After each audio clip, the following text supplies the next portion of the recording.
Boa noite, meus irmãos. Boa noite, minhas irmãs. Sejam bem-vindas e bem-vindos a mais uma reunião dominical do Centro Espírita Irmã Catarina. É um prazer estar com vocês mais uma vez, mesmo que seja virtualmente, mas certamente as nossas energias estão se encontrando e é uma alegria realmente poder compartilhar esses momentos com vocês. Hoje será uma noite bastante especial para nós, porque nós estamos recebendo o nosso grande amigo, orador, escritor espírita, já militante na nossa área há muitos anos e bastante conhecido de todos vocês, que é o meu amigo e o seu amigo também, Sidney Fernandes.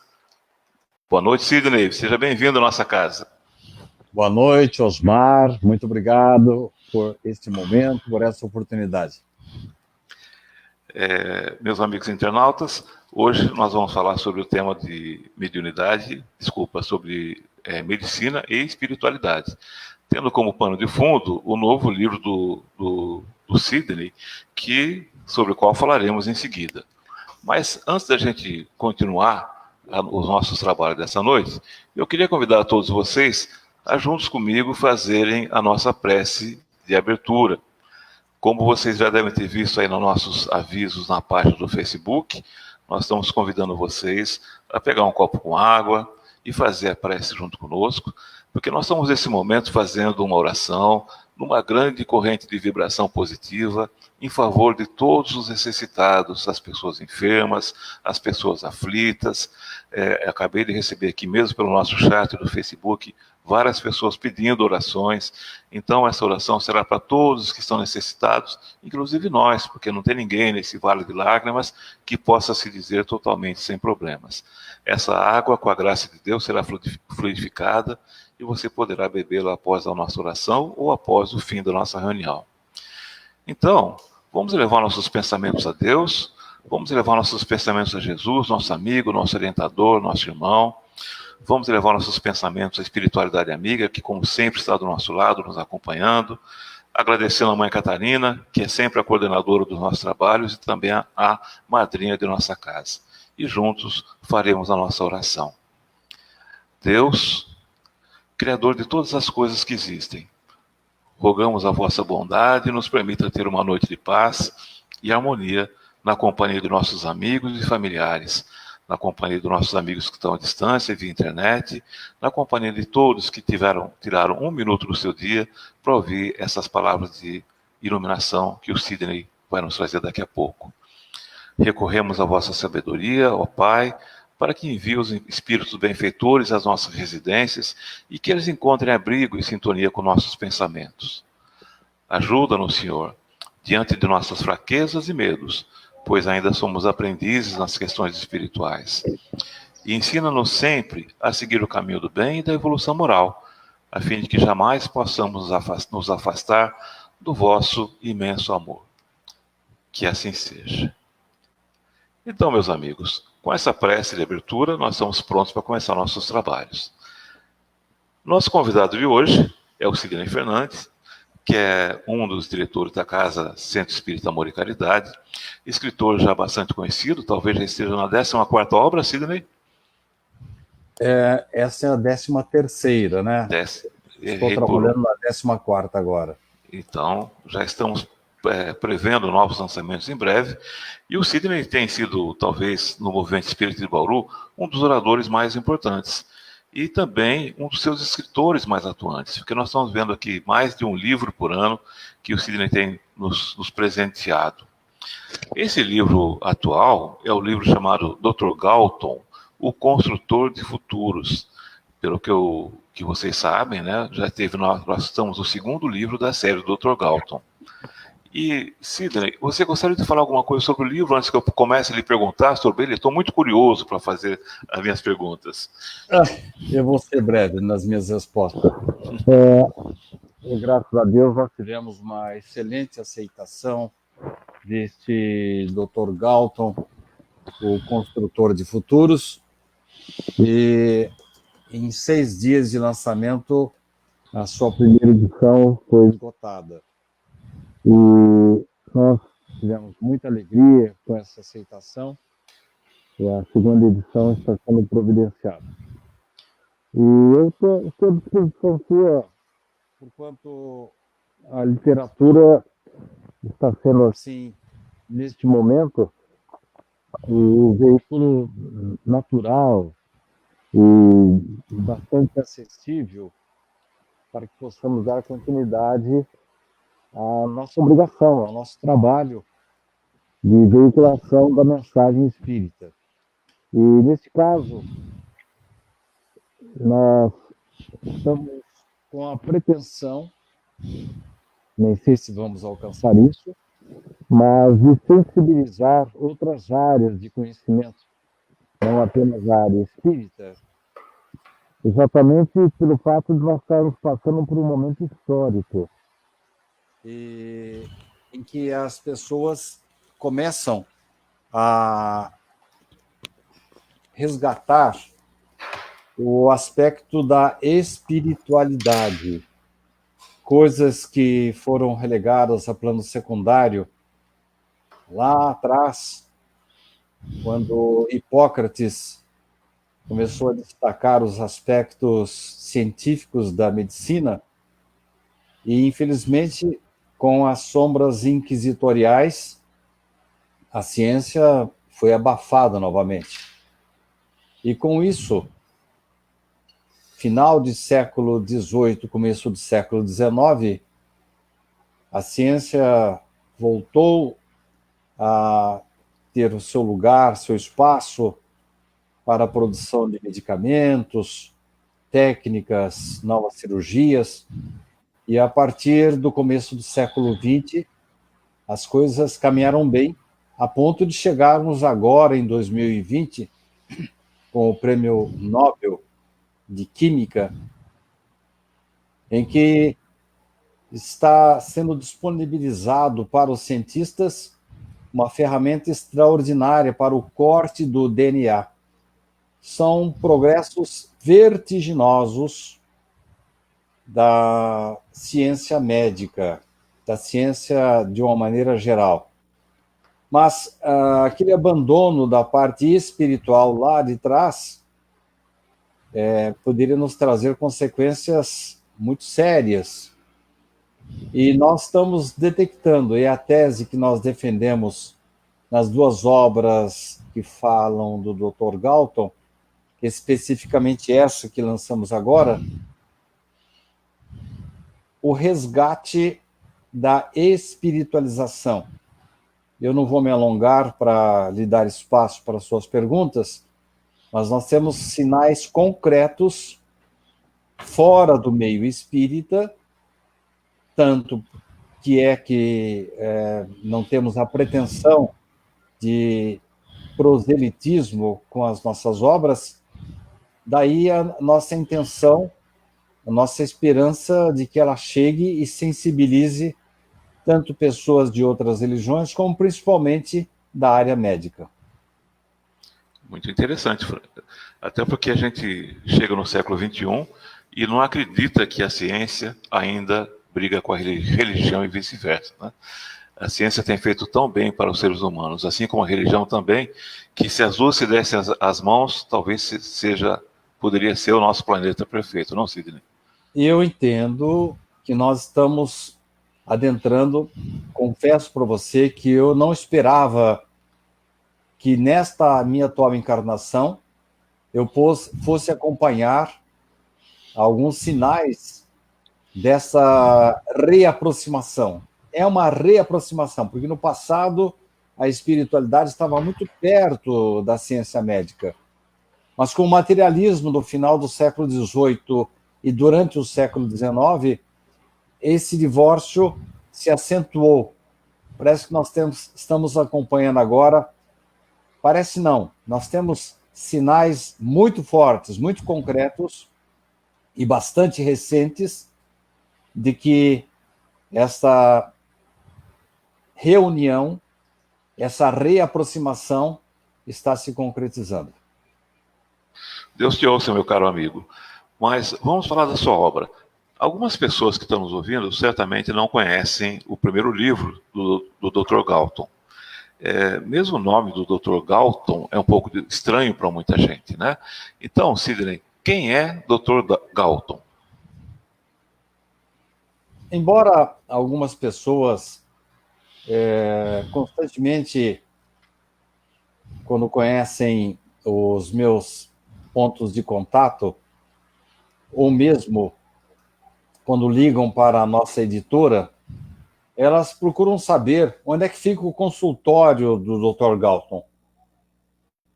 E por coincidência, Osmar, existe realmente lá em Porto Alegre um médico com esse nome. Olha só.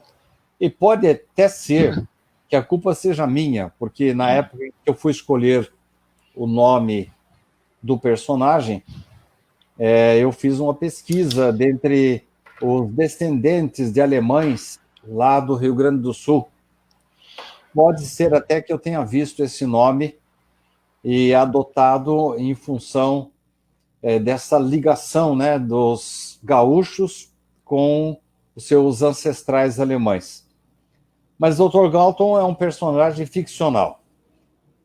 Constantemente, eu recebo perguntas, como aconteceu nesta sexta-feira próxima passada, em que um grande amigo meu, médico, pediu que eu autografasse uma obra e, através lá da livraria do Centro Espírita Amor e Caridade, como eu pertenço à área de risco, onde não estou comparecendo desde o mês de março deste ano, ele mandou um recado perguntando se a conversa que nós havíamos tido, assim, informalmente, havia influenciado o livro.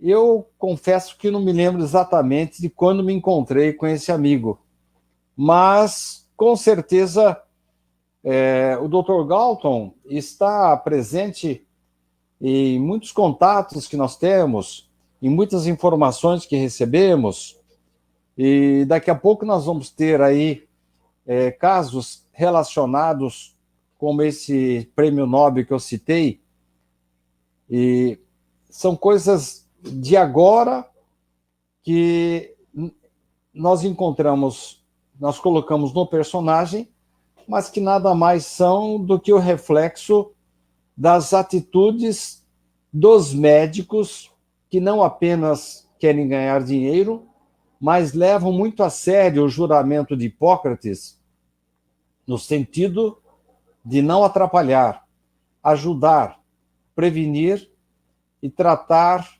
das doenças dos seus pacientes da melhor maneira possível.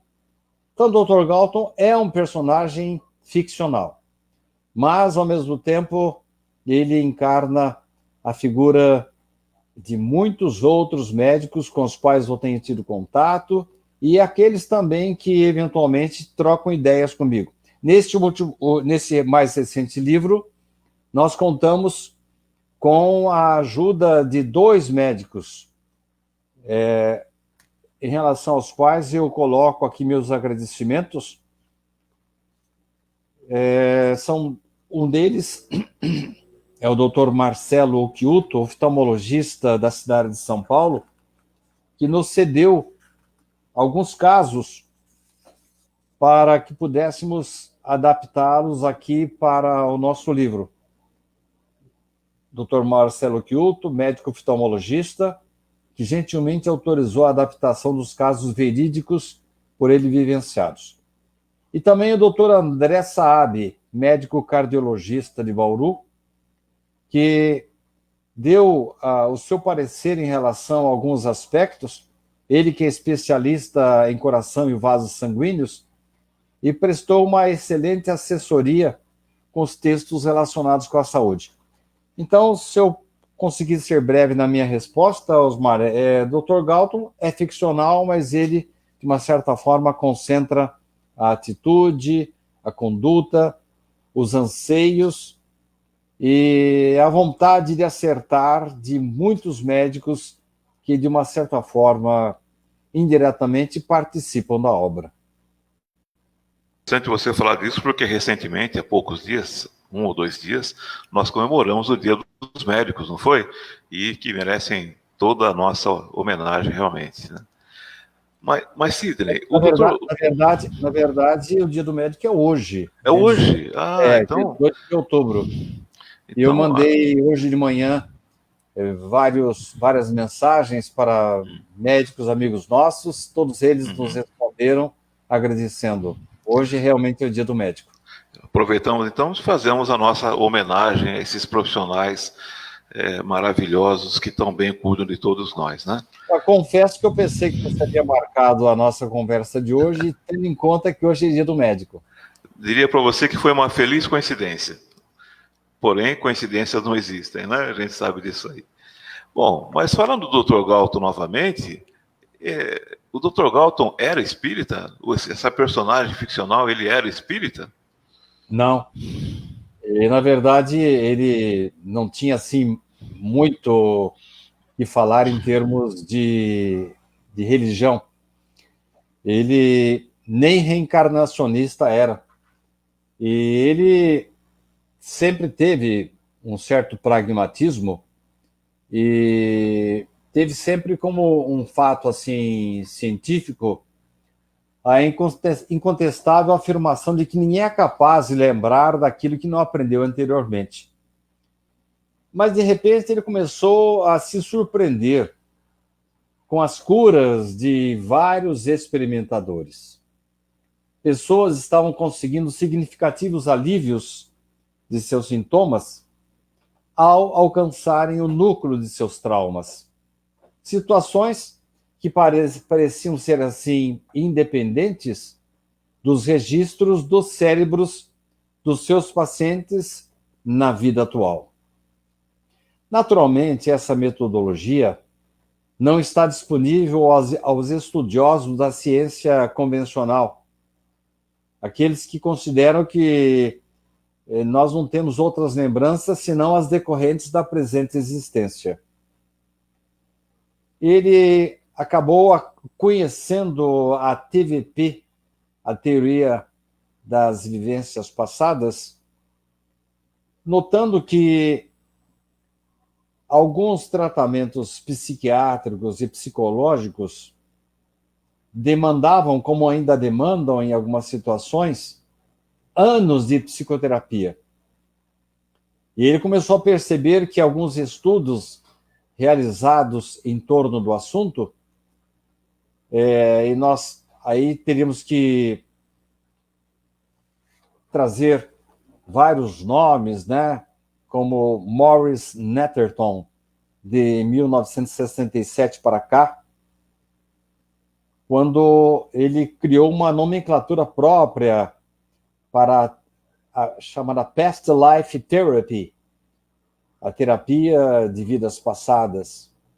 E o que é isso? Consiste no reavivamento de lembranças contidas numa espécie de reservatório mnemônico. Aí alguns começam a derivar para outras áreas, não necessariamente as defendidas pelo Espiritismo, como o próprio Emendra Banerjee, que chama isso de memória extracerebral. Ora, para nós espíritas, isso não é nada mais do que um acesso à nossa memória do nosso corpo astral, nosso corpo perispiritual.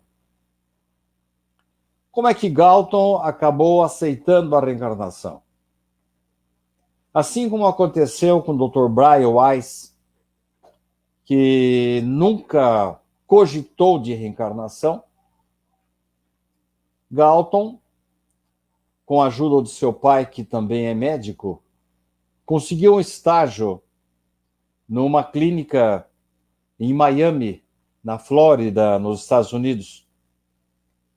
E lá ele resolveu conhecer melhor a TVP, a terapia das vivências passadas. E aconteceu com Galton mais ou menos o que aconteceu também com o Dr. Brian. O Dr. Brian não cogitava absolutamente de reencarnação.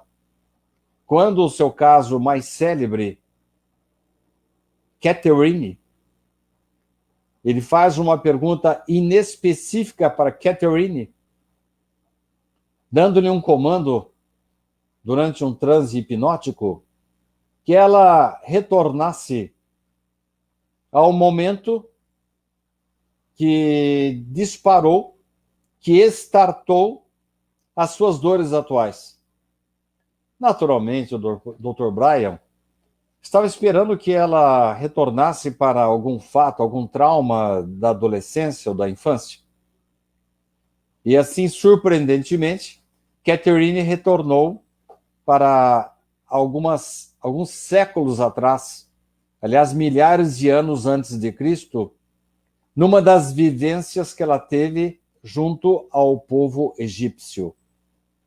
Séptico, começou a compatibilizar os dados obtidos com Catherine com a biblioteca municipal e surpreendeu-se com a exatidão dos dados que Catherine, sem condição cultural ou intelectual para lhe dar aqueles dados, a não ser que ela os estivesse obtendo de uma fonte pura, palpável, verossímil, confirmou que realmente ela estava trazendo informações novas.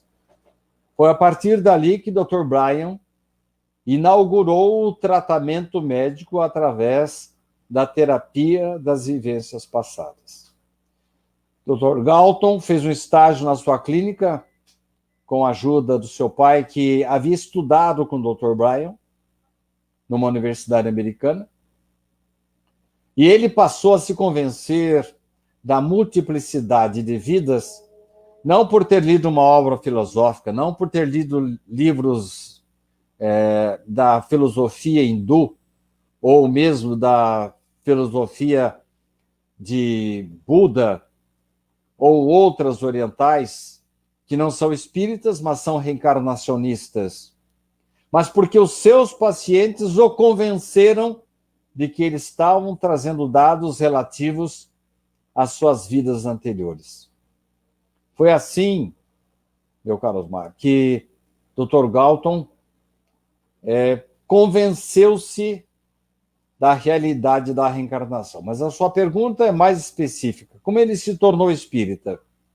Ainda lá nos Estados Unidos, a explicação mais palpável, mais convincente, mais recheada que ele encontrou para os casos, para os depoimentos de seus pacientes, ele obteve nas obras espíritas.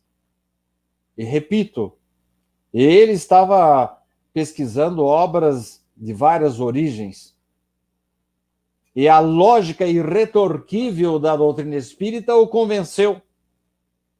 Apareceu o fenômeno, ele encontrou a explicação, e depois encontrou o embasamento filosófico para a teoria da reencarnação, que hoje para ele é algo, não é que ele não acredita, não é que ele acredita, ele sabe que é assim.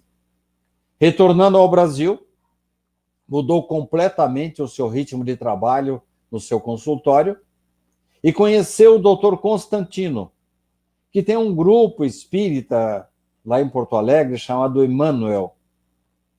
E através de Constantino, ele começou a beberar e estudar toda a coleção André Luiz, as obras básicas, as obras de Emmanuel, enfim, descortinou-se para ele um novo panorama no qual ele vive atualmente, dosando, recebendo, auscultando a ajuda da espiritualidade.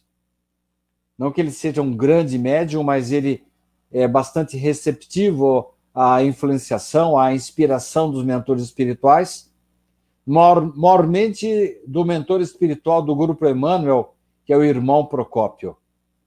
Então, nós temos aí, brevemente, a biografia do Dr. Galton e a sua ligação com a doutrina espírita. Mas, Sidney, você falou sobre, inclusive, TVP, terapia de vidas passadas, sobre reencarnação, sobre como aquela jovem conseguiu reviver o momento causador das dores que ela tem. Isso me faz lembrar do seguinte, nós estamos falando de medicina, é claro, né? Há dores espirituais, além das doenças que a gente tem no nosso próprio organismo, há doenças espirituais também? Olha, nós estamos hoje no dia das coincidências, né? Uhum. Eu estou tirando do meu lixo aqui a impressão de um artigo que eu acabei de mandar para o meu revisor. Para você acreditar um pouquinho em mim, vê se você consegue ler o título do artigo. Deixa eu...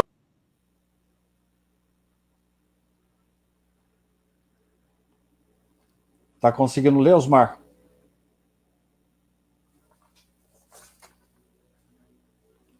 Nós estamos ouvindo você, Osmar.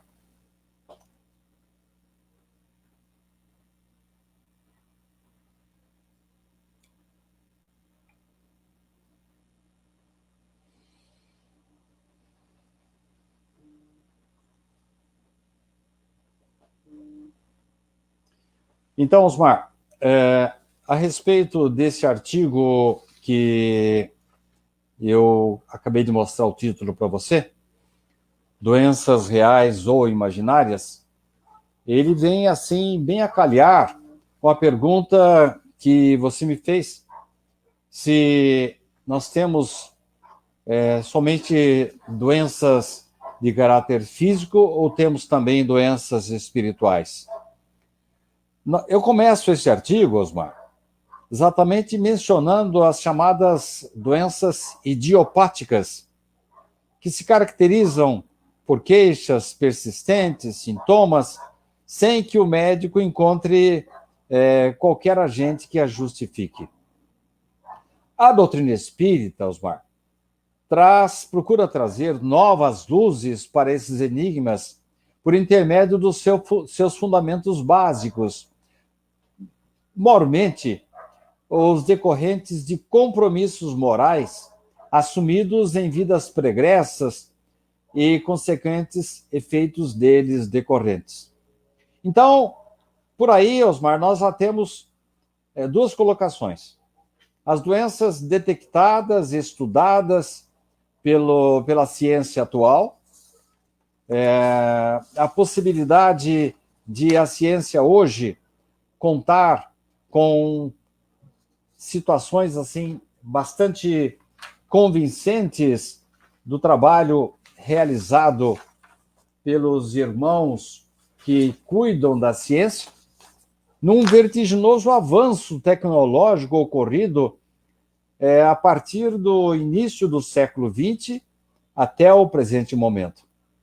Então, a ciência está caminhando bem, ela está descobrindo as causas para doenças incuráveis, estão surgindo novos medicamentos, exames, terapias, aparelhos, técnicas cirúrgicas. Agora, por outro lado, a par desses progressos, os médicos ainda ficam embaralhados diante de um mistério, aquele que envolve as chamadas doenças sem lesão, também chamadas doenças idiopáticas. Como já falei, a pessoa tem queixas persistentes, sintomas, sem se conseguir saber a causa dessas doenças. Mas se a ciência oficial não consegue explicações convincentes, a filosofia espírita procura trazer, através das influências de vidas passadas, pelos compromissos assumidos em vidas pregressas, o porquê que a pessoa nesta vida está sofrendo. Então nós temos aí as doenças materiais bem caracterizadas, o médico encontra a causa, procura curar ou trazer alívio para o seu paciente. Temos as doenças espirituais, isto é, aquelas que decorrem de vidas passadas e acabam trazendo para os médicos assim um certo embaraçamento, porque eles não encontram vírus, não encontram bactéria, não encontram nenhum órgão doente, e mesmo assim existe a doença.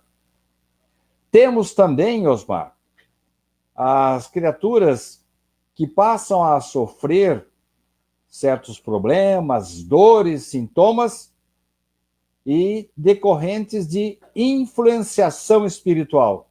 Estamos falando agora de criaturas que se tornam obsessores assim que tomam consciência de que passaram por situações difíceis notam que foram prejudicadas e eles acabam se portando como ferozes perseguidores em busca da sua presa. Então, desculpa interromper, Sidney, mas esses obsessores podem ser, inclusive, encarnados. nós vamos chegar lá. Ótimo. Enquanto nós estamos falando primeiro das doenças de cunho material, as doenças advindas de vidas anteriores, e aí que a TVP pode nos ajudar. Abrimos um pequeno parênteses. A TVP não pode ser considerada uma panaceia, e ela não é oferecida a quem quer que seja. Não podemos esquecer que o esquecimento do passado é benéfico, ele é abençoado. Mas voltando, então existem as doenças físicas, as doenças decorrentes de compromissos do passado, as doenças provocadas por desafetos que não nos perdoaram e voltam para nos trazer problemas. E aí a doutrina espírita se torna um veículo, um porto seguro para aqueles que conseguem a ajuda, o esclarecimento através das reuniões mediúnicas ou a reconciliação do indivíduo consigo mesmo quando ele passa pela terapia das vidas passadas. E aí vimos também, nessa parte que você mencionou, nós temos isso sem considerar, Osmar, que, como diria a minha avó, de vez em quando nós arranjamos sarna para se coçar. Então, às vezes, nós temos problemas aí que não são kármicos, problemas que não deveriam acontecer, eles não estavam programados para esta vida, não temos obsessor nenhum nos atormentando, mas por falta de cuidado, alimentação inadequada, falta de exercícios, coisas que vêm de fora para dentro, como o álcool, a nicotina, a droga, ou mesmo que vem de dentro para fora, como a maledicência, o ódio, o ressentimento, acabam provocando doenças. Então, é um outro aspecto a ser considerado. Não são coisas kármicas, não estavam programadas, mas nós arranjamos para a nossa cabeça. Como diria minha avó, sarna para se coçar. Além disso, temos também os indivíduos que acabam por um processo, vamos dizer assim, psicossomático, e aí entramos na área que você mencionou, que na convivência diária com as criaturas, acabam também criando doenças que não estavam programadas. Vou dar um exemplo bem rápido desse artigo que eu mencionei, não sei se você chegou a me ouvir, um artigo que eu escrevi hoje, um caso de uma moça que apareceu num consultório lá no Rio de Janeiro, e essa moça, eis que ela apresentou queixas para o seu médico que ela estava grávida. O médico examinou e ela estava com vários sintomas realmente de gravidez. Esse caso está contido no livro de Carlos de Brito em Baçaí, Quando os Fantasmas se Divertem. Mas aí ele, não obstante estar ocorrendo um crescimento de um corpo em desenvolvimento dentro do seu útero, outros exames diziam que não havia gravidez. Ao cabo de 6 meses daquela suposta gravidez, o suposto feto começou a se dissolver e foi absorvido pelo organismo. Um detalhe, essa moça nunca havia mantido relação sexual com ninguém, era virgem, não tinha tido conjunção carnal. E aí agora entramos naquela área que você mencionou, que às vezes os nossos obsessores ou somos nós mesmos ou terceiros encarnados. Essa moça estava noiva de um rapaz que partiu numa missão militar às vésperas do seu casamento. Por desinformação, você deve ter ouvido, já ouviu falar disso, por desinformação dela, As carícias que trocaram em suas despedidas fizeram-na supor que isso teria lhe provocado a gravidez. Na verdade, foi apenas uma troca de carícias que não chegaram à conjunção carnal. Aquilo provocou um trauma na moça, mal informada, que acabou criando uma espécie de gravidez psicológica. Então você vê, Osmar, que a medicina, quando começar a cogitar seriamente da doença psicossomática, dos irmãos que às vezes vêm pedir contas de males que provocamos em vidas anteriores, no caso do processo obsessivo, ou então traumas que nós trazemos de encarnações anteriores, ou então por descuido da alimentação na vida atual, você vê que o corpo humano é um complexo muito grande e que, com o passar do tempo, a medicina começa a se aproximar tanto da espiritualização como de todos esses aspectos que podem sugerir ou provocar uma nova doença. Esse caso dessa moça, viu, Sidney? Eu acho que a gente precisa estudar mais sobre esse assunto aí. Sidney, se você me permitir, o pessoal tem feito várias perguntas para você aqui no chat. Claro. Eu quero transmitir uma para vocês. A primeira é do nosso amigo Ricardo Rocha, que inclusive também fez aniversário essa semana. Parabéns, Ricardo. Ele perguntou o seguinte: a terapia de vidas passadas podem ajudar nesses sintomas? Mas ele fez mais uma pergunta, além dessa aqui, referente ao mesmo assunto. Mortes violentas podem influenciar em uma nova reencarnação? Então vamos lá. Vamos deixar claro que neste segundo volume, em que Galton passou a usar a TVP com mais parcimônia,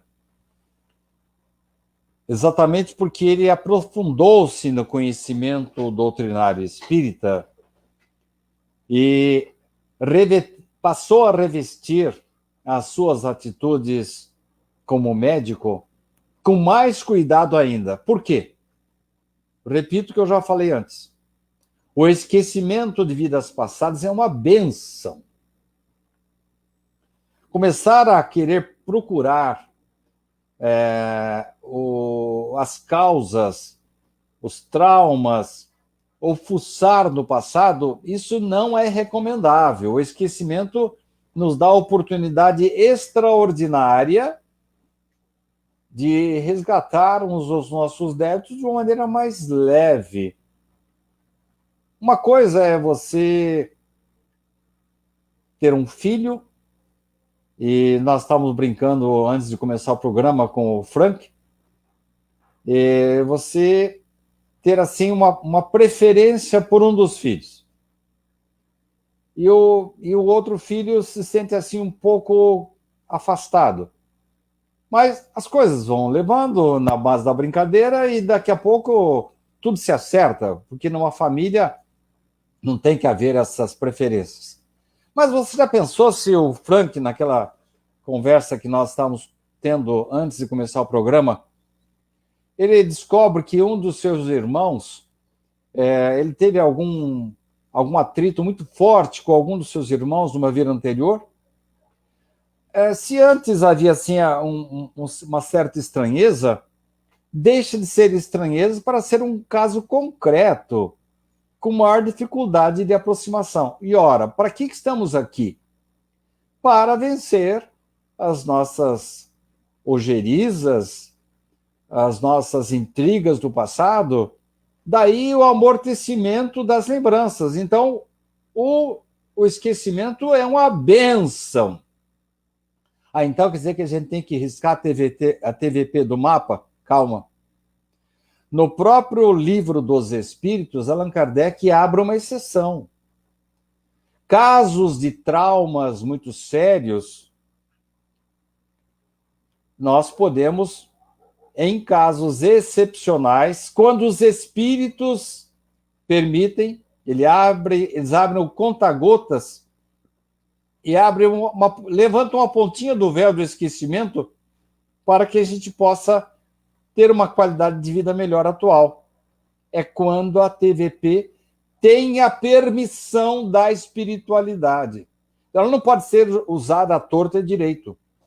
E Galton, nesse segundo volume que eu trago, está bem consciente dos perigos das relembranças que podem trazer traumas para o indivíduo. Então, ele trata o assunto com muito cuidado.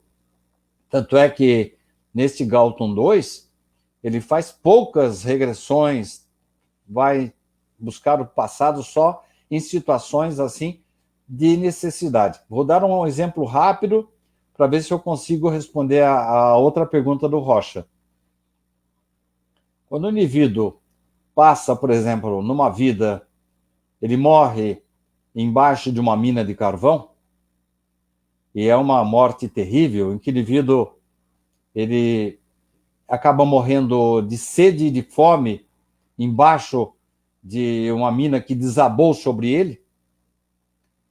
Ele volta na sua próxima vida, pode voltar, não é matemático isso, mas ele pode voltar traumatizado e pode sofrer de claustrofobia, que foi um dos problemas que Galton conseguiu curar no primeiro livro. Resultado, o indivíduo não consegue entrar mais no elevador, num táxi, no avião, num ônibus, porque ele se sente sufocado. Há outros problemas, há pessoas, por exemplo, que não podem ficar ao ar livre, mas o claustrofóbico não pode ficar no local fechado, não pode ficar no elevador. Se a espiritualidade permitir que se faça uma regressão de memória, ele vai até o ponto, conduzido pelo psiquiatra ou pelo psicólogo, e isso tem que ser feito em consultório médico, não pode ser feito no centro espírita, não pode ser feito por pessoas aprendizes de feiticeiro, numa igreja, num templo evangélico, nada disso. Tem que ser feito um consultório médico. E o médico, gradativamente, obedecendo a técnica da TVP, faz com que ele chegue até o ponto do trauma na vida anterior. Ele pode voltar depois para a vida atual e raciocinar assim: bom, na vida anterior eu morri sufocado dentro de uma mina de carvão. Mas onde é que tem mina de carvão aqui? Bom, eu tenho que tomar cuidado com mina de carvão. Mas eu posso entrar num elevador, posso entrar num ônibus, num avião, que não corre o risco de cair de novo na minha cabeça. Então a TVP, Osmar, tem que ser enquadrada assim.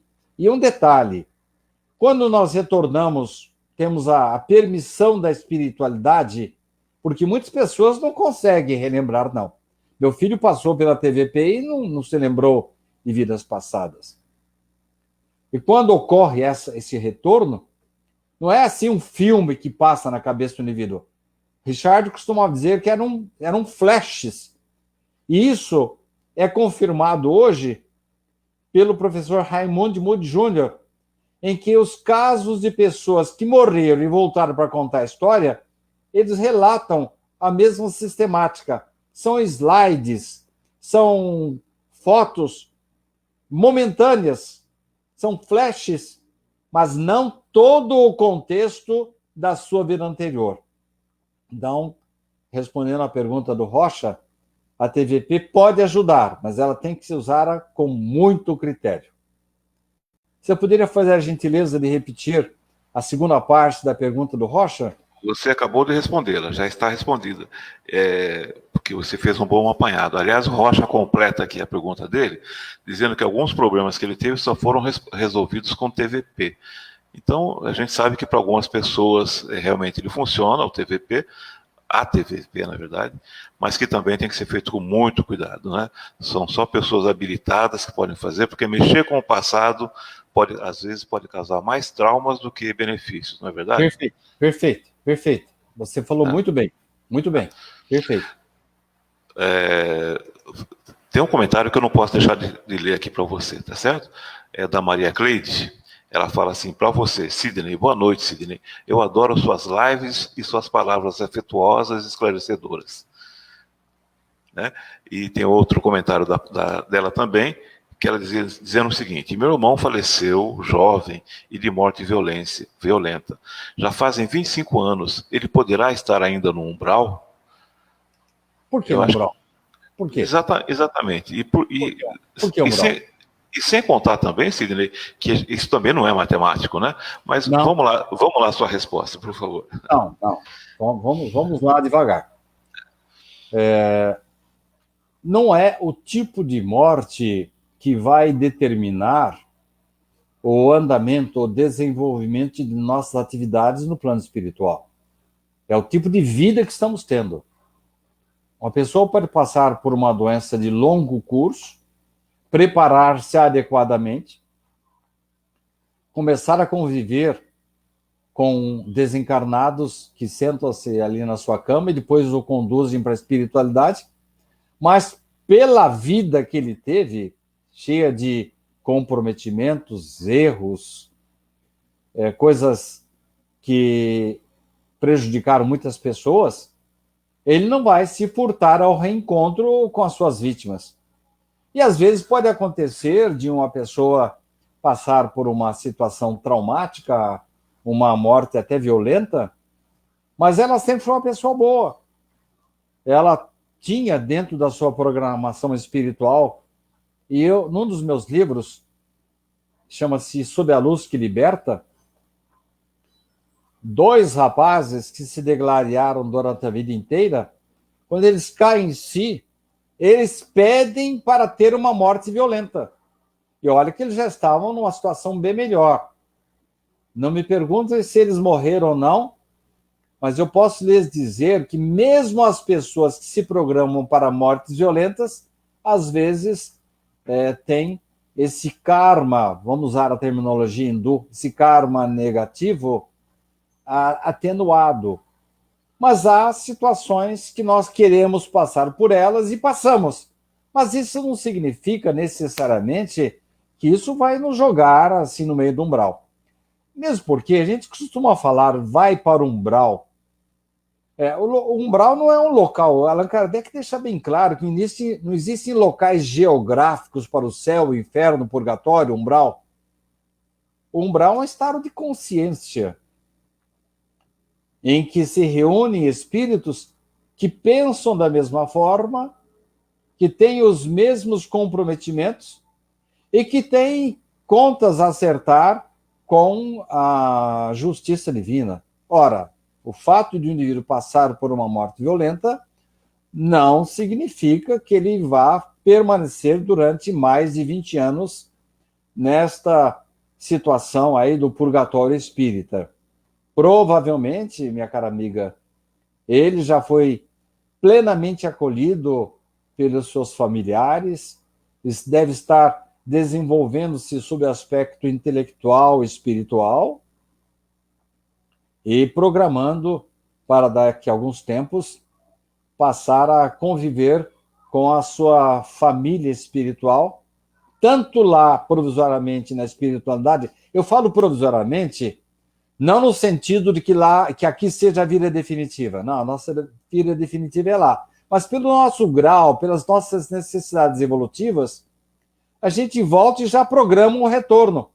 Oxalá nós possamos retornar neste planeta, né? Porque nós estamos aí em fase de transição e muitos de nós não vai ter o mérito de reencarnar no planeta Terra, vai reencarnar num planetinha aí com alguns probleminhas, como aconteceu lá com os irmãos de Capela.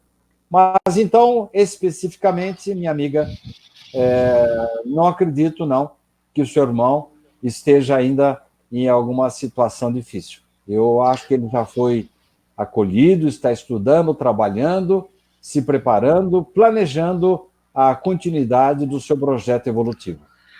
E a gente podia completar, Sidney, lembrando a Cleide que ela, se for o caso, ela pode muito bem ajudar o irmão dela através das preces carinhosas, das saudades, né? E também, e certamente, ela pode ter essa certeza que se ele puder também estar do lado dela, a ajudando no seu dia a dia. É verdade isso? Eu estou. Parece que você está hoje no dia das coincidências, né? Nesse livro doutrinário que eu estou escrevendo agora, eu estou exatamente no capítulo em que nós indagamos se o nosso comportamento, o nosso choro, as nossas orações, quais são os efeitos que elas trazem para os irmãos desencarnados. Então, mais uma coincidência aí para dizer que as orações são verdadeiros refrigérios Pois para os é, irmãos que se encontram na espiritualidade. pois é. Se podemos fazer alguma coisa por eles, é a oração, sem dúvida. Mas você veja assim, as perguntas que dos nossos amigos aí, né? E também o que nós estamos vendo no dia a dia. Tem muita gente infeliz nesse momento mesmo, né? Tem muita gente infeliz, muita gente preocupada com a situação da pandemia, com a situação do emprego, financeiro, coisa que vale. E as pessoas estão esquecendo de serem felizes, porque ainda tem muito motivo para a gente ser feliz. E no seu livro, tem um negócio que eu achei bastante legal a gente falar nesse momento. Eu vou lhe fazer essa pergunta. Você cita isso no seu livro. O que são hormônios da felicidade? Será que nós podemos aplicá-los no nosso dia a dia? Olha, você pegou num ponto que eu gosto muito de falar, viu? Obrigado por essa oportunidade. Na verdade, todos nós temos um. André Luiz fala isso no livro Ação e Reação. Ele fala que, paralelamente às dores, às doenças, aos problemas por que temos que passar nesta vida, carinhosamente, generosamente, os espíritos, os enviados do Senhor, criam dentro do nosso organismo perispiritual, que se reflete no nosso organismo físico, elementos de defesa. Então, para cada dor que nós sentimos, existe já dentro do nosso organismo perispiritual a possibilidade da criação do antídoto. E esses hormônios da felicidade fazem parte do nosso conjunto, fazem parte da nossa biologia. Algumas pessoas, e eu vou me permitir citar um breve exemplo para não ficar tomando muito tempo, Osmar, estou preocupado aí com o relógio. Um caso aí, a gente fala, bom, mas esses hormônios da felicidade só acontecem quando a pessoa pratica uma ginástica, quando ela entra numa academia. Também esses hormônios ficam à nossa disposição. Mas eu conto um caso em que um rapaz está correndo para o seu trabalho, preocupado com o relógio, e eis que, no meio do caminho, ele nota uma senhora baixinha, idosa, querendo atravessar uma avenida, e ela sozinha não vai atravessar nunca. E aí, o elemento de defesa, de autodefesa desse rapaz que está correndo, fala, nem pensar em parar para ajudar essa mulher, porque você está atrasado para o seu trabalho. Mas ele desobedece esse mecanismo para, calmamente, atravessa. Eu me emociono às vezes só de ver esse rapaz atravessando. Ele perde, abre aspas, perde 5 minutos, leva a senhorinha para o outro lado da avenida. Chegando lá, ela estica o pezinho, abraça o seu pescoço e agradece. E com um abraço carinhoso. Ora, se não fosse você, meu filho, eu jamais atravessaria essa avenida. Ato contínuo, ele perde toda a sua urgência. Eu vou depois me justificar com o meu chefe. Mas ele se vê envolvido com esses hormônios da felicidade, que não acontecem, Osmar, somente quando praticamos um exercício, mas também quando praticamos o exercício da fraternidade, da solidariedade, é aquele calorzinho gostoso que sentimos quando praticamos o bem. Né? Fazer caridade faz bem, né? Sidney, vamos voltar a falar sobre o caso dos médicos. A gente sabe disso, que isso acontece, mas eu queria que você explicasse para nós como é que a espiritualidade age dentro dos consultórios médicos, dentro de uma mesa de operação, de uma sala cirúrgica. Os médicos têm também, mesmo que não sejam espíritas, eles têm alguma orientação espiritual, alguma ajuda. A gente sempre fala da corrente de Bezerra de Menezes, mas e se o médico não for espírita? E se o paciente não for espírita? A espiritualidade também age nesses casos?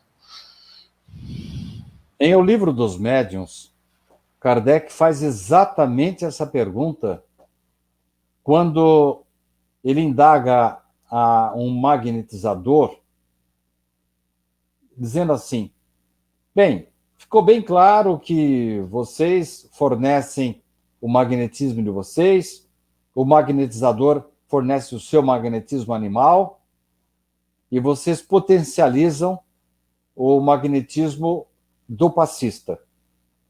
Mas e se ele não for uma pessoa crente, se ele não for uma pessoa que acredite, tem alguma religião?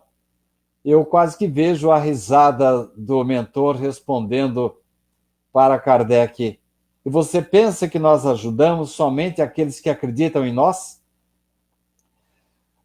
Eu, no meu livro Sob a Luz que Liberta, eu conto um caso de uma separação de chifópagos, e eu me baseio num caso real de uma equipe médica que veio dos Estados Unidos, e eu adapto essa vinda dessa equipe para uma equipe que veio ajudar o médico que vai separar os dois chifópagos do meu livro. Chifópagos são gêmeos que nascem ligados, grudados um ao outro, né? Isso. Tá. Esse médico americano, olha só, mais uma coincidência, Osmar. Quando eu fui lançar esse livro no Jornal da Cidade, a moça perguntou: o senhor está falando, eu já vi a sinopse do seu livro, o senhor está falando da separação de chifópagos por causa dessa cirurgia que vai acontecer aqui em Ribeirão Preto? Eu falei: não, minha filha, esse livro está pronto já há mais de um ano. O processo de revisão, de diagramação, capas, é demorado.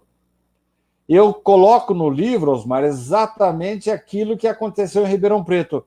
Na hora do início da cirurgia, o médico americano reuniu todos os médicos, instrumentistas, anestesistas, fez uma roda, todos deram as mãos e oraram antes de fazer a cirurgia. Ele teve que fazer várias cirurgias.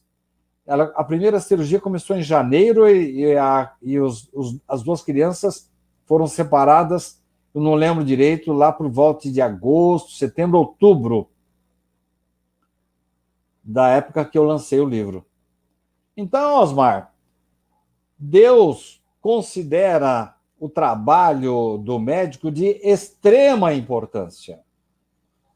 E no livro Libertação, em dado momento em que Margarida está sendo sugada por espíritos grudados a ela, e entra um médico que naturalmente não tem religião. Mas acontece que o mentor espiritual desse médico é um espírito elevadíssimo que foi enfermeiro dele, ajudante dele, quando ele estava encarnado. Quando esse médico se aproxima de Margarida, ele vem no médico e fala: olha, esse caso é assim, assim, assim, assim, assim. E o médico até se surpreende com aquelas ideias maravilhosas que vêm à disposição dele. E ele chega para o marido de Margarida e fala: olha, o espiritismo tem feito coisas muito importantes em relação a esses casos. Por que você não tenta a doutrina espírita? O médico até se surpreende de dar aquele conselho, porque ele não é espírita. É aí que André Luiz ouve desse enfermeiro, que é guia desse médico, que, assim, surpreendentemente deu aquele conselho, para se cogitar das doenças espirituais, da influência dos obsessores que ali se encontravam. E esse enfermeiro diz, e André Luiz coloca, encerrando esse capítulo: Ah, se os médicos orassem. Realmente, eles encontram um campo muito mais favorável para as suas inspirações, para as suas conduções. E isso está acontecendo. Esses médicos americanos não fazem mais cirurgias graves de grande porte sem antes juntar as mãos e orar.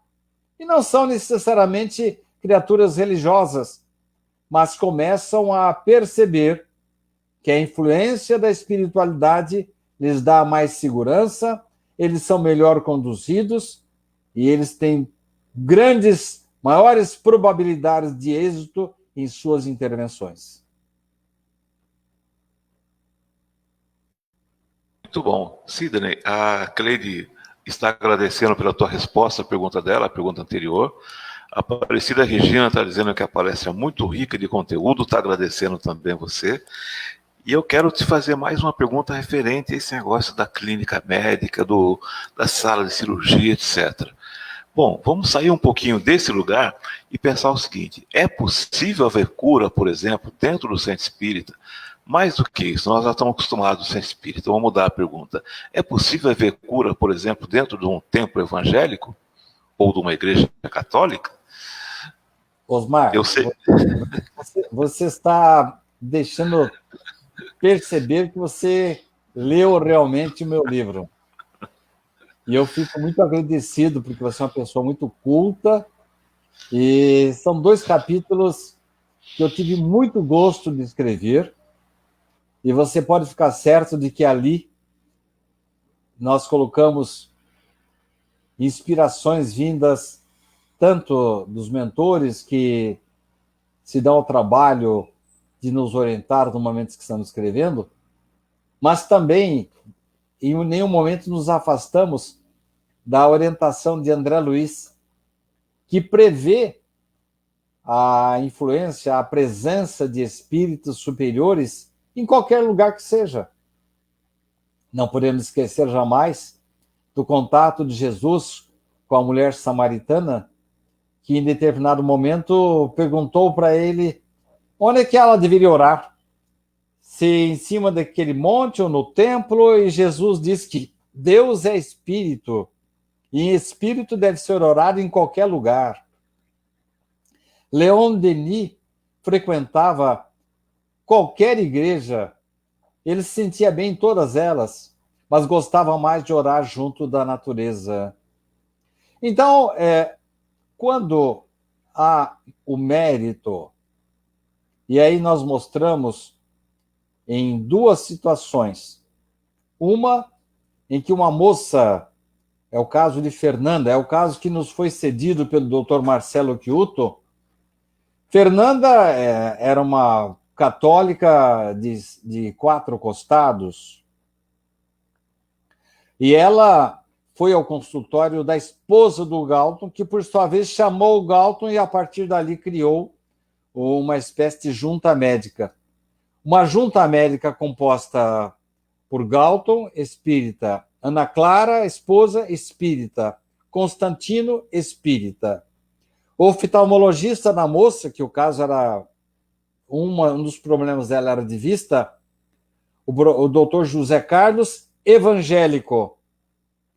E aí, irmão Procópio, que é o mentor espiritual desse grupo espírita, fala: olha, vocês vão ter que colocar mais uma pessoa nesse grupo aí.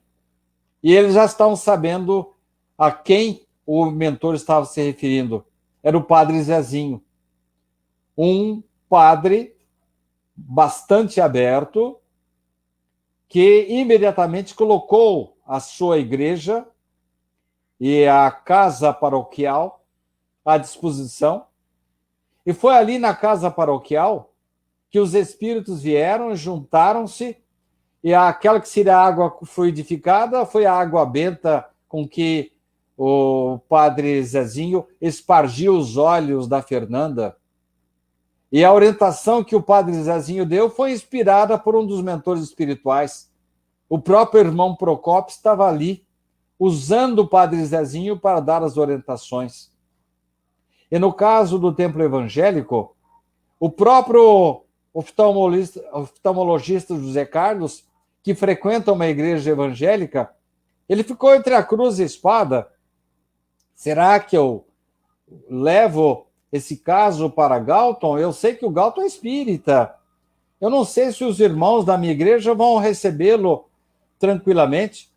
Então, eles combinam de fazer o trabalho em favor de uma menina, e aí eu me baseio também novamente num caso real.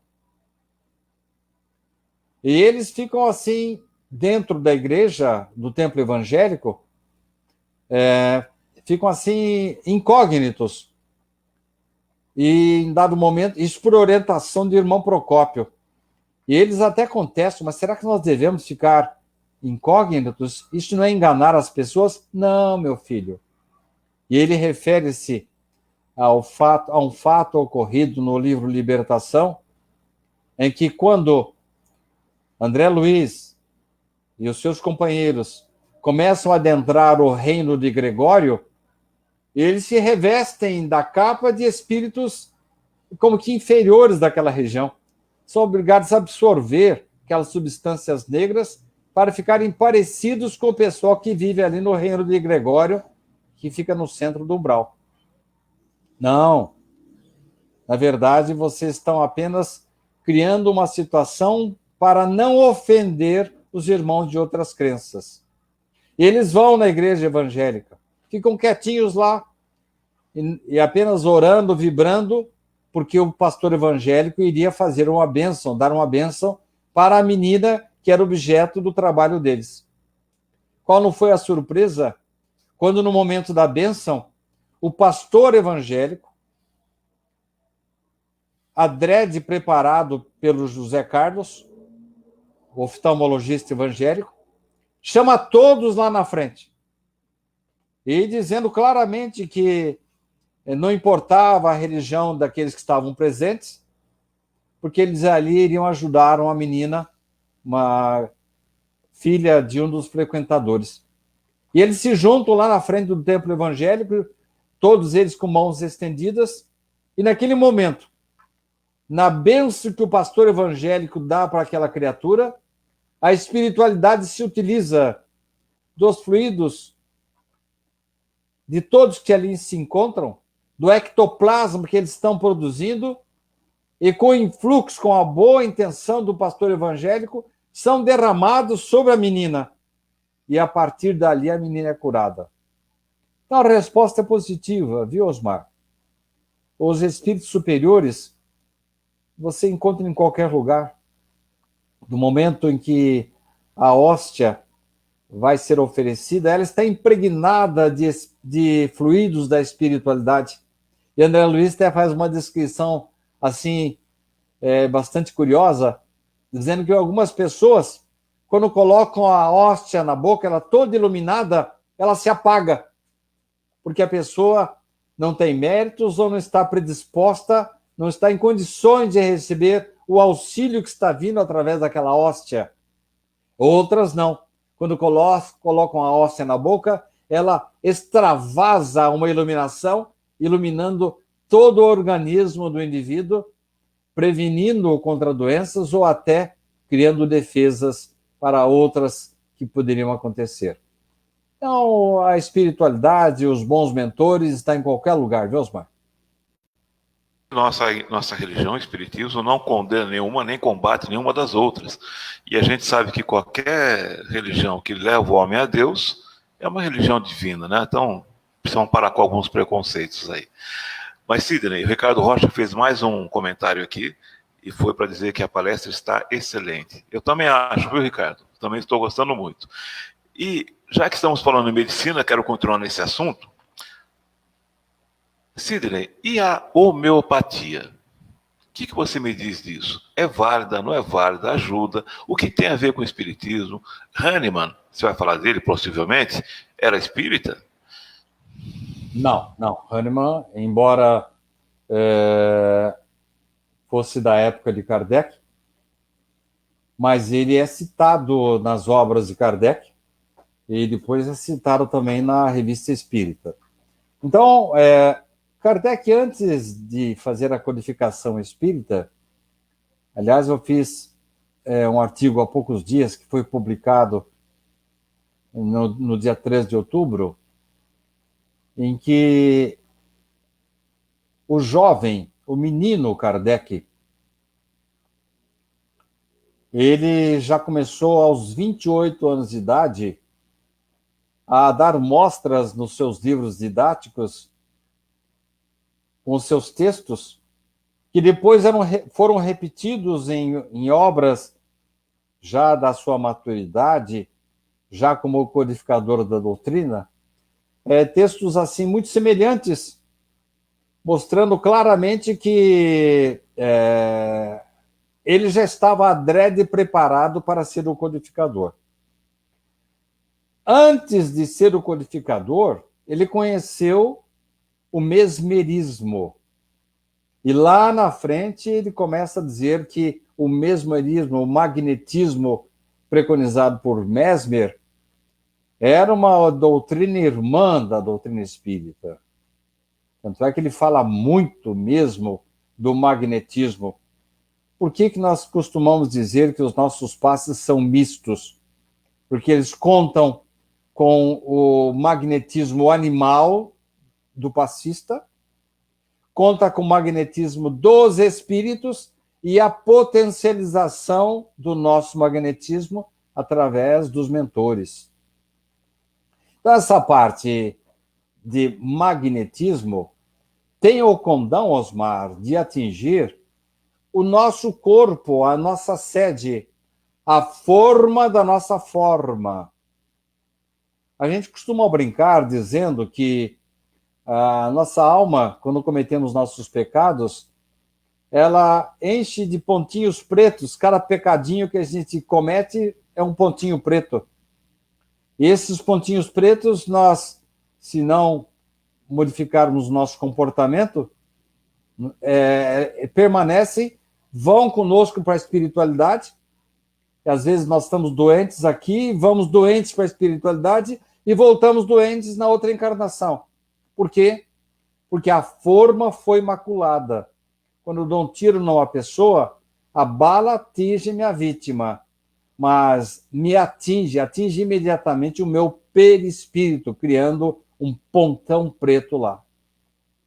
Ora, quando eu me habilito a uma nova encarnação, eu trago esses pontos negros como se fossem furos de uma forma de bolo que vão macular a forma. A forma está comprometida, vai comprometer o meu organismo. Acho que tem isso a ver com tudo que você me perguntou. A acupuntura, a homeopatia, a água fluidificada, o passe magnético, todos eles têm o condão de atingir esses pontos negros da espiritualidade, esses pontos negros do nosso corpo astral, do nosso perispírito. Então significa que se eu tomar homeopatia e me submeter a um passe magnético e fizer uma acupuntura, eu dissolvo esses pontinhos pretos lá do meu perispírito? Calma lá. Todas essas medidas são paliativas. O que vai modificar realmente as consequências dos meus atos é a minha modificação, a minha transformação interior. Nós temos um caso clássico de Saturnino Pereira, que veio para esta vida com uma sentença dada por ele mesmo, porque na vida anterior ele foi um senhor de escravos impiedoso que provocou a perda de um braço de um dos seus escravos. Ele decreta para ele mesmo que nesta vida ele vai perder um braço. Está uma marca preta lá no seu perispírito que vai provocar a perda de um braço. Acontece que o Saturnino foi um bom menino, um bom jovem, um pai prestimoso, dedicado ao seu semelhante. Quando chegou o momento dele pagar a sua conta, aquele pontão preto lá que ia provocar a perda do seu braço praticamente estava dissolvido. Então, através da sua atitude, do seu comportamento, ele, na verdade, no acidente que ele sofre, ele não perde o braço, perde, parece-me que um dedo ou dois. Assim também o passe magnético alivia, mas não cura. O que vai curar é a nossa transformação interior. Nós temos um caso, dito por André Luiz, um chamado caso de 10ª vez. Um senhor ia, tomava um passe, melhorava, voltava para trabalhar, despejando irascibilidade, violência, agressividade. Voltava para o centro com problemas no pâncreas, no seu fígado.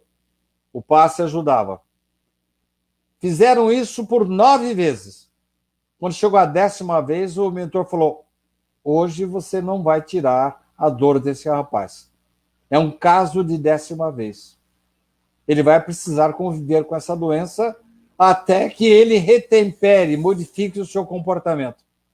Então, Osmar, a homeopatia, eu tenho um caso concreto, estava comentando com a minha esposa hoje, um caso concreto de uma pessoa que desmaiava todos os dias, tinha um foco irritativo no temporal esquerdo do seu cérebro, precisava tomar anticonvulsivos, e essa pessoa passou a fazer um tratamento homeopático com um médico muito famoso que existia em Santos, Dr. Toledo Pisa, e através da homeopatia, a partir do momento que começou a tomar homeopatia, nunca mais desmaiou. Por quê? Porque a homeopatia, de uma certa forma, complementou o trabalho de transformação e dissolveu os pontos negros do seu perispírito, e essa criatura passou a ter uma outra qualidade de vida. Então, acupuntura, homeopatia, passes magnéticos, tudo isso ajuda, dissolve, ameniza, mas o que vai curar mesmo, a cura das nossas doenças, está na nossa transformação. A sede das doenças está em nossa alma, e a cura delas está em nossa transformação interior. Excelente, Sidney, excelente. As explicações estão maravilhosas. Helene acabou de escrever também, dizendo que está gostando muito, palestra maravilhosa. E tem uma aqui que eu guardei para o final, uma pergunta que eu guardei para o finalzinho, para a gente encerrar. A pergunta é do Sérgio Totti. Ele está dizendo o seguinte: no dia 4 de outubro foi o lançamento do livro Dr. Galton, O Construtor de Futuros. E a edição já foi esgotada na primeira semana de lançamento, né? Esse fato dá inspiração para escrever o próximo livro? Antes que você responda, eu queria falar com nossos amigos de casa, nossos amigos internautas que estão nos acompanhando agora, que o Sidney gentilmente cedeu para o nosso Centro Espírita de Uma Catarina, da sua própria cota pessoal, vários exemplares do livro. Então, mesmo que esteja esgotado, nós ainda temos lá conosco alguns livros à venda, com preço bastante acessível, né? Basta vocês escreverem para nós, ou nos nossos grupos do WhatsApp, ou mesmo aqui pelo Facebook, que a gente reserva o seu exemplar. Pelo que vocês viram da pequena amostra que o Sidney deu para nós hoje, vale a pena vocês lerem esse livro.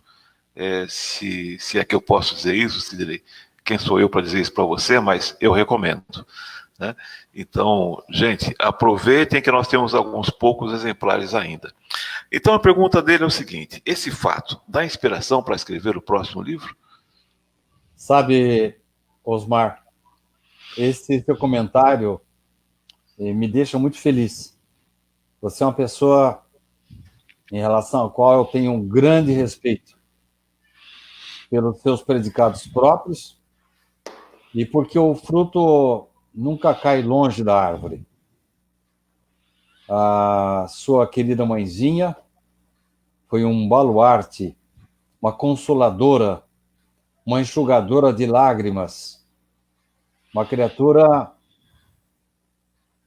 que só de mencionar a vida, o trabalho dela, eu me embargo a voz pela consideração, pelo respeito que eu tenho por você e pela sua mãezinha. Lembro-me das palavras de irmãos nossos Boanerges, e irmãos que conviveram bem com ela, e isso lhe dá, assim, uma grande credibilidade e mostra, Osmar, por que você leva com tanto afinco a bandeira da veiculação da doutrina espírita. Muito obrigado por suas palavras. A nossa obra realmente está no finzinho, a primeira edição, mas a editora SEAC está providenciando a segunda edição. Nós conseguimos ontem, da minha cota pessoal, ainda alguns livros que se encontram na livraria SEAC. Eles também estão disponíveis na livraria da USE, na rua Virgílio Malta. Temos também nas duas Jalovis, tanto do Altos da Cidade como da Rodrigues Alves, como no Empório Cultural, onde eu tive o prazer de ver o meu livro lá no Empório Cultural. Eles têm poucos volumes, mas estão nos dois shoppings, tanto o Empório Cultural como no Bauru Shopping. Respondendo à pergunta do valoroso Sérgio Totti, aliás, incansável trabalhador da doutrina espírita, se vocês estiverem vendo alguma live, estiverem vendo alguma gravação, algum vídeo, alguma postagem minha, é graças ao Sérgio Totti, que é um trabalhador incansável, que dá, assim, muito valor à veiculação da doutrina espírita. Ele faz a manutenção do meu site www.sidneyfernandes.com.br e essas gravações, daqui a pouco ele vai estar pegando já a nossa conversa aqui, já colocando no meu Face, colocando no meu site. O Sérgio é um trabalhador que não para, ele trabalha demais. Sérgio, sem dúvida, comentários como esse que o Osmar fez, perguntas como a sua, nos dão cada vez mais energias, forças. E eu tenho que dividir, embora não seja um médium psicógrafo, eu tenho que dividir sempre os meus direitos autorais com os mentores da espiritualidade que não param de me inspirar. Para vocês terem uma ideia, hoje de manhã levantei, ontem à tarde tive uma ideia, rascunhei um artigo, hoje de manhã terminei, já está com o meu revisor, e eu até, no momento em que você saiu do ar, Osmar, não sei se você chegou a ver o título do meu artigo, só para comprovar aí que aquilo que você falou naquela hora... Eu vi sim, eu estava conseguindo te ouvir e ver, mas eu não estava conseguindo me fazer ouvir, mas eu vi sim, Sidney. Então você notou que a sua pergunta foi bastante oportuna, né? Porque eu estava exatamente terminando mais esse artigo em torno desse assunto. Então são essas coisas, essas grandes alegrias, viu, Sérgio Totti, que nos impulsionam cada vez mais. Os meus mentores, no bom sentido, não me dão sossego, graças a Deus. E nós vamos, enquanto tivermos forças aqui na presente encarnação, nós vamos continuar trabalhando, escrevendo. Eu vou dar ainda muito material para você veicular aí nas minhas redes sociais. E depois que eu passar para o outro lado da vida, espero que a espiritualidade me admita lá como um dos autores que vai dar continuidade ao trabalho, porque é assim que nós vamos construir um planeta Terra um pouquinho melhor.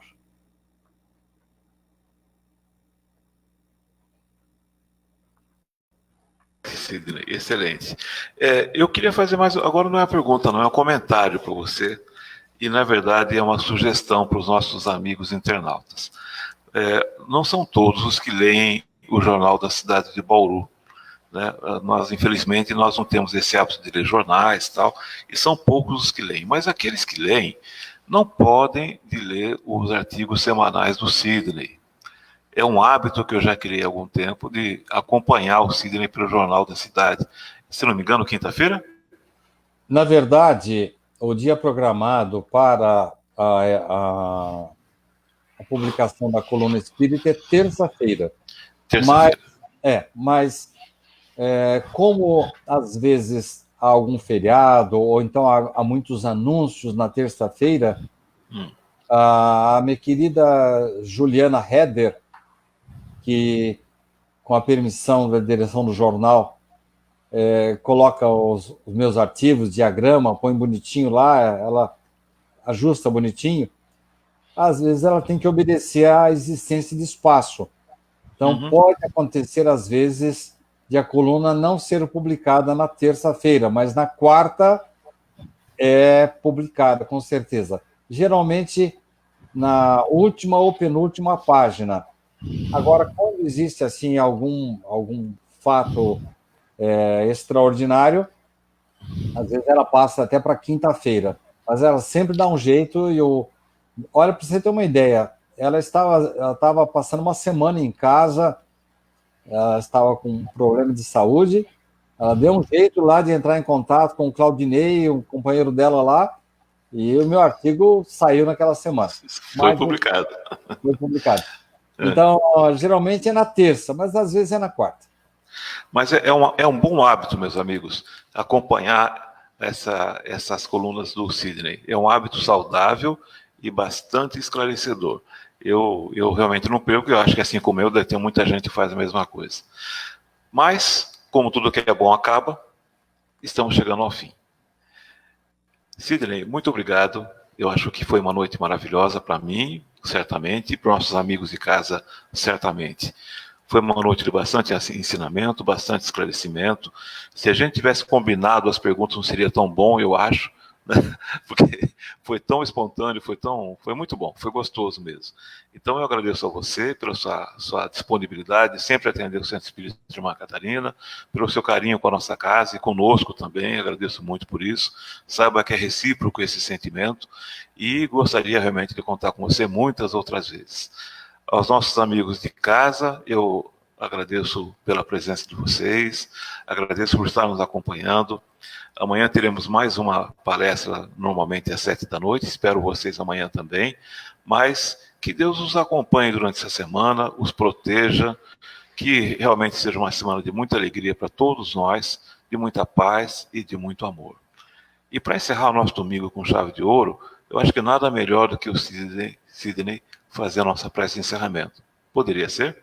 Claro, maior prazer. Quero agradecer a oportunidade, Osmar, e agradecer a todos que nos acompanharam, estão conosco até esse horário das quase 8h30 já. E vamos fazer a nossa oração e vamos atender aí aquela recomendação, aquela sugestão inicial que apareceu ali, colocando a aguinha para fluidificar, porquanto a nossa vibração, a nossa oração. Lembram-se que nós falamos de homeopatia, que ela atinge o perispírito, assim como acontece com o passe espírita, com a irradiação, com a acupuntura. Então, a água fluidificada também pode ser programada pela espiritualidade, inoculado ali o medicamento para aquele que tem mérito para receber. Vamos orar. Amigo e Mestre Jesus, queremos agradecer esse momento, essa oportunidade. Agradecemos a presença dos irmãos que vieram, acompanharam o trabalho desta noite, lembrando sempre da querida irmã Catarina, que, acompanhada da querida Alice, Boanerges, Luiz Antônio Florian, e tantos outros baluartes do Centro Espírita Irmã Catarina, com certeza estiveram conosco nesta noite. Que todos eles recebam o nosso reconhecimento. Criaturas que servem para a nossa inspiração. Que eles possam, se assim for permitido, derramarem sobre todas as águas que foram colocadas o medicamento ideal para aqueles que necessitam e merecem o tratamento espiritual. E aqueles outros que estão passando por dificuldades possam receber a nossa vibração positiva, a nossa irradiação. Falamos nesta noite da medicina aproximando-se cada vez mais da espiritualidade. Hoje é dia do médico. Permita, Jesus, que esses abençoados, valorosos trabalhadores que estão na linha de frente, acompanhados dos seus auxiliares, dos enfermeiros, enfermeiras, ajudantes, que estão combatendo, minimizando dores, curando pessoas, consolando feridas, que eles possam receber o nosso respeito e nosso reconhecimento. Obrigado, Senhor Jesus. Em seu nome, encerramos mais esse trabalho. E assim seja. Um abraço a todos. Fiquem em paz. Muita luz a todos vocês.